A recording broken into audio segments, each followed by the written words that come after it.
You guys are about to listen to a pre-recorded resume masterclass number 1 from my advanced job search program.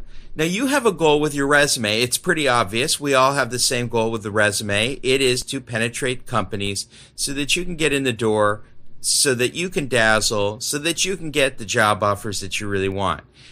Now, I meet all kinds of different people that have different takes on their resumes. There's the person that thinks that their resume sucks. It makes sense to them. They're applying for jobs. They're not getting responses. Well, my resume must suck. Okay, that makes sense. Then there are people that just don't know if their resume is good or not. They just need some guidance. They haven't had a whole lot of solid information regarding what makes a winning resume. And then there are people that think that their resume is a fantastic resume. They're really emboldened by it. They think this is an awesome resume. But they're just not getting responses. I always find that group of people interesting because if your resume is so awesome and it's doing the work that it's supposed to do for you, then why are we speaking? Regardless of what you think your resume is or isn't, I'm going to make this real easy. I'm going to take away the myths. We're going to address them head on. I'm going to show you a winning format to penetrate those gatekeepers, to get you in to the office of the decision maker that you want to know. You want to see the information on you. You want them to see this great resume. I'm going to show you how to do it. It's real simple stuff. So just bear with me. Turn off the phones. Get off the email. Forget Facebook for a while. Just give me a few minutes of your undivided attention. I'm going to show you how to create a winning resume to penetrate the companies you want to get the offers that you covet. All right, everybody. Welcome to Resume Masterclass. Oh, we're going to have some fun. First, a little bit of... Well, it's kind of embarrassing. I have a confession. Most of you already know this, that I ran staffing for some massive Fortune 500s. We talked about value in our last session, and I told you about how I figured out my unique value in the market and started driving job offers for me and me alone. But when it came to my resume, I did something crazy. Now, here I was, a guy that ran staffing for a massive company. I got laid off during the dot-com bust. Some of you already heard the story. And I started looking for a job. First thing I did was I wrote my resume. I actually never had a resume before. I was an expert on resumes because by that time in my career, I had already seen 700 or 800,000 resumes. But I had never written a resume before. And I thought, well, this will be easy. So the first pass that I took at my resume took me 3 days, 3 whole days. It basically felt like nonstop action. I thought, well, wow, that was a lot of work. And I looked at it and I wasn't happy with it. I took another stab that took 2 days, took another stab that took a day. And I probably took 5 or 6 stabs at it. And I think I broke it down into a 3 or 4 hour session of recreating my resume. And I thought, hey, this looks pretty good. And I started sending this resume out for these big jobs. And you know what happened? Nothing. Zilch, nada. I got no response. Nobody was responding. Here were these cool jobs. I knew I had the skill set for it. I knew I had the experience for it. I was getting no calls. And the reason I was getting no call back from these resume submissions, well, I didn't know if the jobs were actually open. That's a whole nother subject. But most importantly, I did know that a couple were actually open. And I wasn't getting the calls because my resume said nothing. My resume was a skills-based resume. It said nothing unique about me. It basically said, I'm on the bus with 300 other candidates. Maybe you'll randomly pick me. I was a non-candidate. I was not a unique resource. And I certainly did not address the pain of the position. When you see a job description, that's the pain. They're telling you the thing that they want you to solve, to soothe. And I wasn't addressing it. My resume was not a brand doc, and that is the secret to developing a winning resume. Think differently. It's not a history of experience so much as it is a brand document. You're showing your unique value, how you can soothe their pain, and you're doing it in a simple and sticky, repetitive way. So I'm going to break down the specifics of this. I'm going to make it real easy for you. I'm going to show you how I figured it out. And then I'm going to show you a finished sample at the end, and you guys can mirror it. You guys can reach out to me if you have questions. It's going to be a lot of fun. So bear with me. Give me a few minutes. Give me your undivided attention, and we're about to go for it. Now, my aha moment did not come from a staffing leader. It did not come from a human resource leader. I was one of these. I should know better. And in my guts, I did know better. My frame of mind was off. I was looking for a job. I wasn't thinking right. And I was sitting in the office of a gentleman by the name of Michael Gould, who used to run Bloomingdale's. And he says, I want to see this resume. And I showed him this resume. And he looked at it for about 15, 20 seconds, maybe 30. And he handed it back to me and he says, nice. I said, nice? He says, yeah, nice. And then he went along talking about other stuff, his business and things that interested him. And I said, well, wait, I don't like nice. This isn't interesting to you. You wouldn't want to meet me if you saw this? He says, no. I said, what could I do? What needs to be in here to get you to want to reach out to me as a decision maker, as somebody that can hire me? You could hire me. You could hire me to run staffing right now. He says, I could, but not from this. And I said, show me something. He says, okay. So he hands me a brochure off of his desk and he says, now this I need. And it was a brochure for a project in Florida, a condo project that had all these great amenities. And he says, look at this and look at this and look what they got here. And this is 24 hours. And then they got this and this white glove service. I need it. I need this. I need this in my life. I need it. And I took that brochure and I stared at it. And I understood at that moment that everything in that brochure spoke to him. It soothed every need he had, all of his pain. When this guy was thinking about buying a property, when he thought about a lifestyle he wanted, when he thought about his pain, this brochure solved it. It soothed it. This project was something he needed. He wanted it. And I thought, why can't I apply that to myself? Right now I'm packaging myself as nice. Who cares about nice? People want need. They don't need me from this document. I need to be needed. This document is a brand doc. It's a story. I need. All right, we're about to create this winning document, this document that's going to affirm your brand, that's going to drive these decision makers to you with great job offers.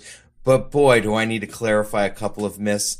There are people that make up stories or they've read something about why something isn't happening. I understand why you would do this. I've done this before. I continue to do it. But we need to intellectualize these myths. I want to take some of these off the table for you and make it real easy so that we can move forward in a really powerful way so that you can start getting these great job offers. First of all, I was a vice president of staffing for some really massive companies. I have connections with vice presidents of staffing and chief human resource officers at many of the Fortune 1000s. I get together with these people. We talk shop. We talk about resumes a lot in addition to other job search strategies and candidate profiles, etc. These myths we need to just check off right now. Myth number one, keyword resumes. If you're trying to stuff your resume with keywords, I've seen resumes where in a footer you'll have a whole bunch of keywords lined up, or you're trying to strategically place keywords. No, just focus on the content. If you have winning content that affirms your brand and aligns with the job description in a powerful way, that's all you really need to do. Don't worry about keywords. Keyword research for corporate recruiters only happens with very highly technical positions. Don't worry about keywords. Myth number two, your resume is actually read. Oh, you already know it's not. It's obvious. The corporate recruiter, a lowly corporate recruiter, friends, this is not a great job. This is a what have you done for me lately job internally. Nobody likes a corporate recruiter. It's not a great job. And so you have to understand their position. This person is trying to fill 5 to 10 open job requisitions a week at most companies, sometimes double that. They're seeing 300 resumes per open job. They're not reading them, but they're seeing them. I'll get to that in a second. And, it's like they don't have time. You wouldn't have time. You couldn't read thousands and thousands of resumes, carefully read them, get a cup of coffee, recline your Aeron chair, and read these resumes with consideration. That would take you forever. You would be ineffective at your job. So I taught people how to scan resumes. This is what I did for a living, and that's what they're doing. They're scanning your resume. They're not reading it. And so we're going to show you a technique, or I'm going to show you a technique in a second, where you're going to be able to capture them quickly and bypass them. So they're not read, and we know that, and so you have to develop a resume that plays that game.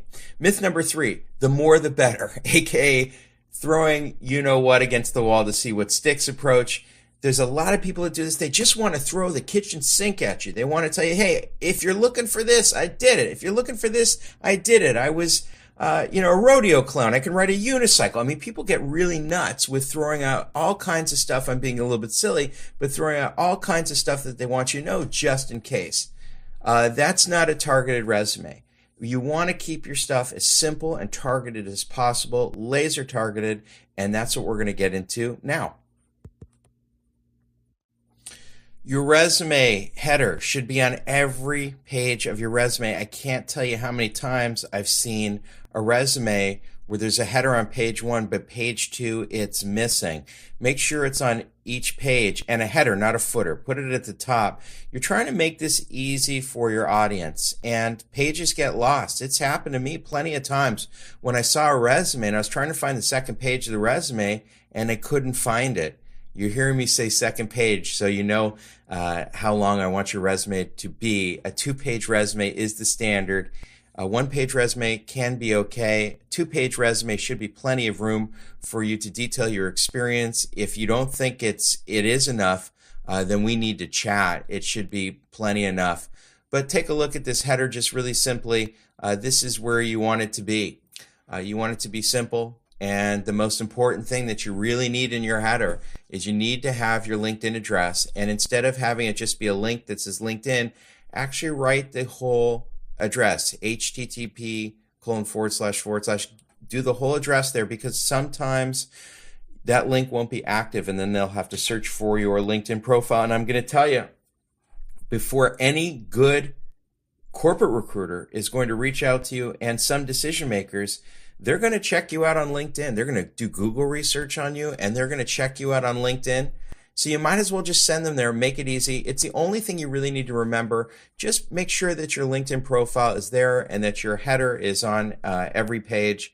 I can tell you one thing that's a pet peeve for me.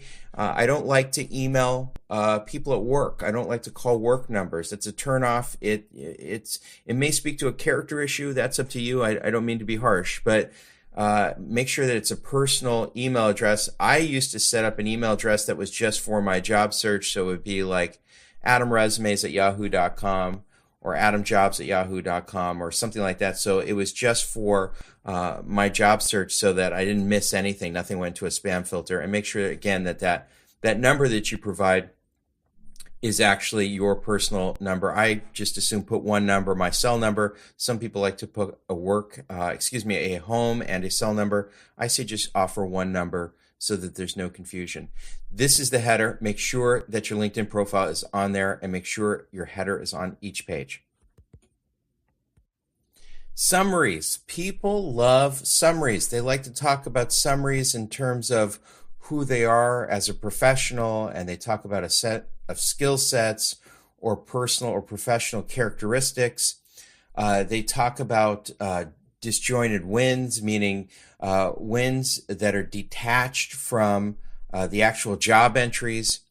They talk about different sections of experience where they're breaking out, well, I worked in this industry and I did this, I worked in this industry and I did this. It's really like a bio. Nobody reads that. If the corporate recruiter, the gatekeeper, isn't going to read a resume, they're going to scan it. Why would you have that information? The name of the game is speed to relevant information. You want to get into the stuff that they're looking for. The stuff that they're looking for is your relevant wins, your accomplishments, your achievements at each job that are relevant to their job description. And then for you, with high-level resume craft, you're also trying to distill your brand. So you're offering other wins, additional wins in your job entries that distill your brand, that affirm your unique value. Again, if you don't know your unique value, we need to talk, because that's what this resume is all about. It's about your brand, your story, the thing that you're going to offer that's so unique and different than other job seekers, other candidates for these jobs. So what I'd rather you focus on, instead of a big bloated summary that takes up a half a page or a quarter of a page, focus on that speed to relevant information. What else can you offer that would be a call out to, hey guys, you're about to read all this great stuff I did at all these companies, and here's here's what you're about to see. Instead of having all this information, all this summary stuff that nobody's going to read, how about in areas of expertise or core competencies, a really quick section, small section.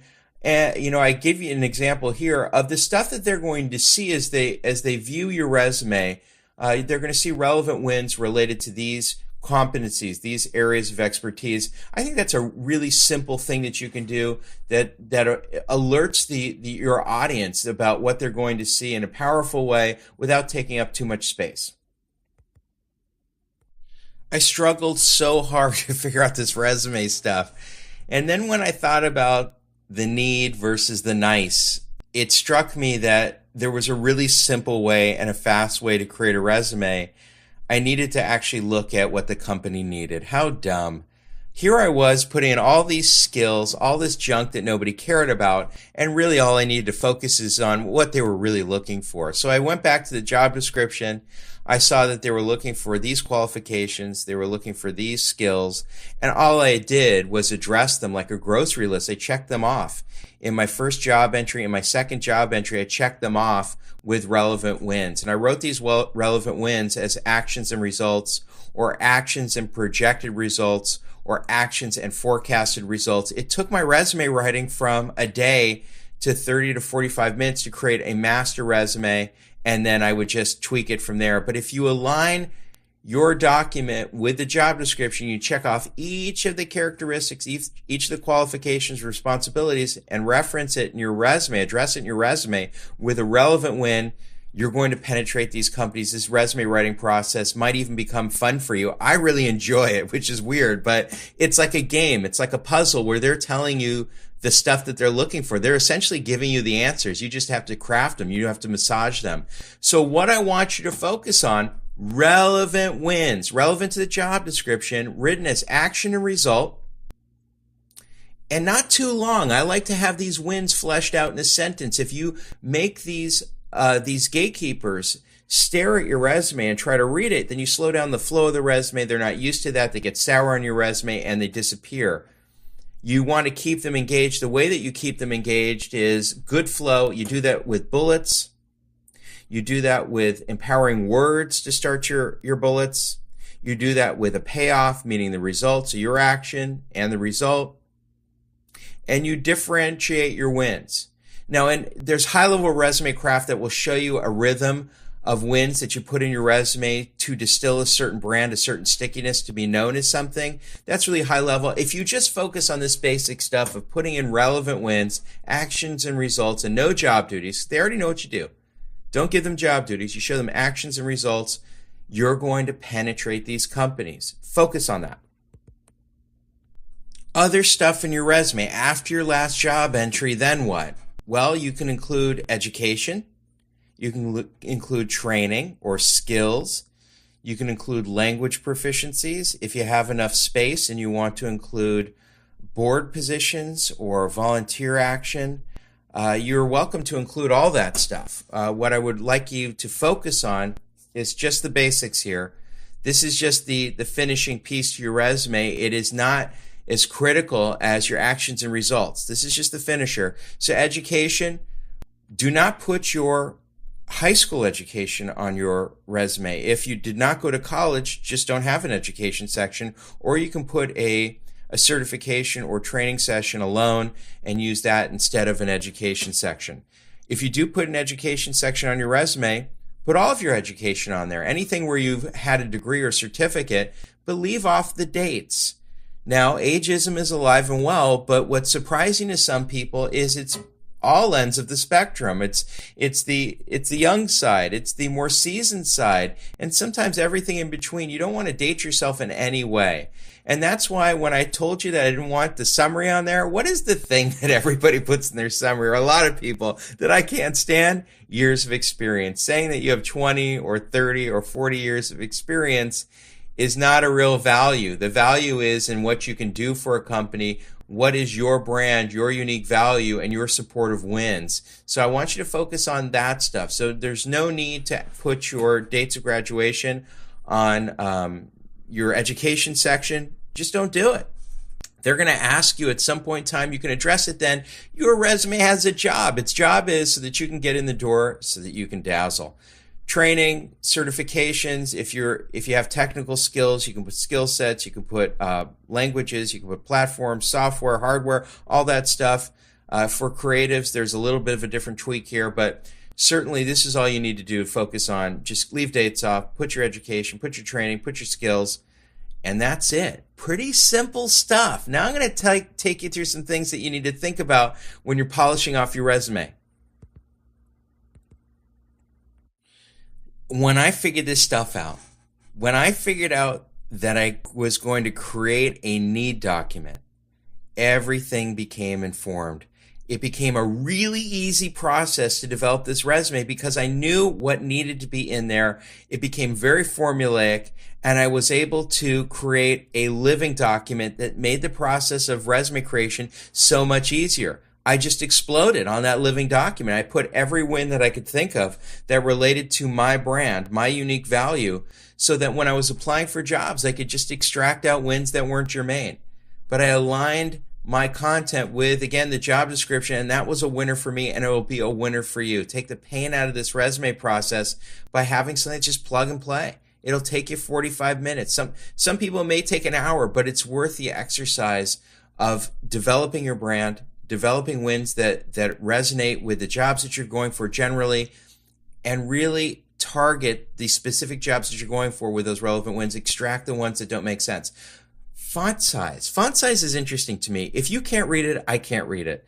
Please make sure that you have a readable, legible font, a readable font, meaning size, so that I can quickly glance at it without squinting. I can't tell you how many resumes I get where it looks like somebody's just, oh, you know what, I'm just going to make the resume smaller because I got to pack it into a 2-pager. I'd rather you extract some of the content so that I could actually read it instead of having a tiny, tiny font, because if I don't want to read it, certainly a gatekeeper and decision maker won't either. So take that stuff out. 2 pages is best. If you want to create a 1-page resume, that can be okay. 2 pages is usually enough to cover the content that you want to distill. And then 3 pages is usually too much. Anything more than 2 pages, you start losing your audience. So 2 pages is best. 10 years and less, ask for more. Sometimes people get upset with me. They want to distill more value through older jobs. So they want to have jobs from the 90s, from the 80s, resist it. Very few people will say, man, look at what this guy did in 1984. That is huge. We need that. It was 84. Your audience may not have been born then, you know? Please resist it. Just use 10 years of experience, maybe 15 max, unless asked for more. Resist the temptation to go back. There's some high-level resume craft stuff if you want to include older jobs without dating. We'll get into that into a Resume Masterclass Part 2, as well as some other goodies with some high-level content creation, stacking and tiering wins, and single bullet formations to tip off what somebody's going to read and have it be sticky. That's, again, higher-level resume craft, and we'll get into that in Resume Masterclass Part 2. No politics. A lot of people like to talk about political groups that they're engaged with. Leave that stuff off your resume. Creatives. You can include your portfolio address in your header. So if you have your own portfolio or are using a creative portfolio site, you can put your portfolio address in your header. Secret to your laser targeted winning resume. It's really simple. Speed to relevant information. Forget that summary junk. Kick that stuff out. Get into the goods. What do they want to see? They want to see what great stuff you did where. Focus on your brand, your unique value. That's really important. And then focus on your relevant wins. What are the wins that you've had that are germane to the job that you're going for? You do this stuff, it's going to be really difficult for companies not to call you, because you're giving them everything they want in the format that they want, the speedy, sticky format, the speedy, sticky content. It's going to be a much better process to drive 3 times, 4 times, 5 times more action off your resume. And if you do this stuff, you're going to turn nice into need, and that means job offers. So now I'm going to tell you a little bit about my Resume Masterclass Part 2, and then if you guys need. Thanks again for going through Resume Masterclass Part 1. This is the easy formula to create a winning resume, to get more action from your submissions. Resume Masterclass Part 2 is going to be a really high-level masterclass. It's really for mid-level to executive level talent that are trying to amplify into larger roles or beat out their competition.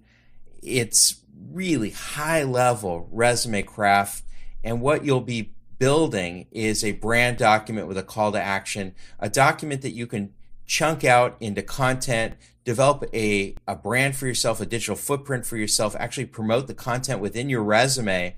And there will also be a call to action built in, and we can discuss what you want that to be.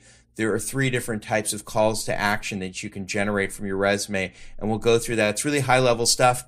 I'll be launching that March 1st. Now, in the meantime, if you have questions, you can certainly shoot us an email. There's a form to the right on the website. You can fill that out if you have questions. If you need help, if you'd like to learn about our LinkedIn masterclasses, job search strategy programs, or anything else that you need related to your job search, if you want to schedule a call, you can also click the schedule button and we can chat about your job search. Thanks again. I hope you guys use this and have fun with it and crush your job search.